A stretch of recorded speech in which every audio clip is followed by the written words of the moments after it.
இன்றே டவுன்லோட் செய்து உங்கள் ஃபேவரட் ஷோக்களை என்ஜாய் பண்ணுங்க. என் ஆசைதான் முக்கியம்னா நான் என் குடும்பத்தையும் புருஷனையும் தூக்கி எறியணும். அப்படி ஒரு நிலைமை வந்தா அப்புறம் எதுக்கு இந்த உசுறு?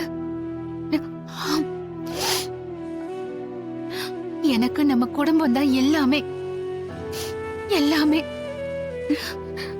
நீங்க என்ன சொன்னாலும் என்னால நீங்க சொல்றத ஏத்துக்க முடியாது பெரியம்மா. அவரோட பொண்ணுன்னா நான் டான்ஸ் ஸ்கூல் வைக்கலாம், பொது வெளியில ஆடலாம், அதை ஏத்துக்கிறவரு உங்களை ஏத்துக்க மாட்டேங்கிறாருங்கிறத என்னால நம்ப முடியல. எப்படியாவது பெரியப்பாவை கன்வின்ஸ் பண்ணிட முடியும்னு நான் நம்பினேன். ஆஹா, அதெல்லாம் மாறாது மாயா. அவரை மாத்திக்கவும் மாட்டாரு. அவரை எந்த அளவுக்கு புரிஞ்சு வச்சிருக்கிறேன்னா அங்க அங்க எந்த நம்பிக்கையில ஆடினேன்னு புரியல.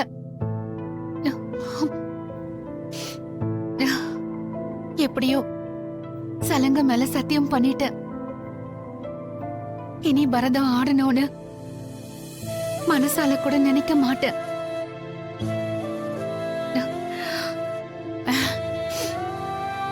அடுத்த தலைமுறையான உனக்கு உன் பெரியப்பா அப்படி ஒரு சுதந்திரத்தை கொடுத்திருக்காரேன்னு நான் சந்தோஷப்படுறேன்.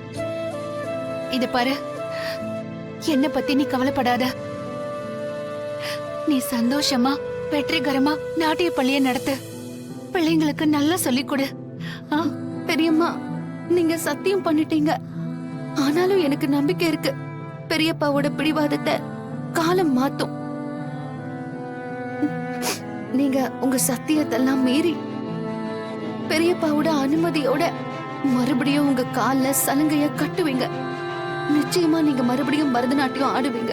அது கண்டிப்பா நடக்கும் பெரியம்மா. அது உன்னோட ஆசை. ஆனா எல்லா ஆசைகளும் நிறைவேறதில்ல மாயா.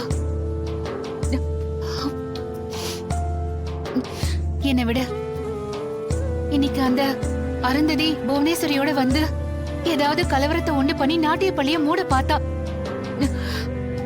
அவளை எதிர்த்து நீ வெற்றிகரமா பள்ளிய நடத்தி காட்டணும்.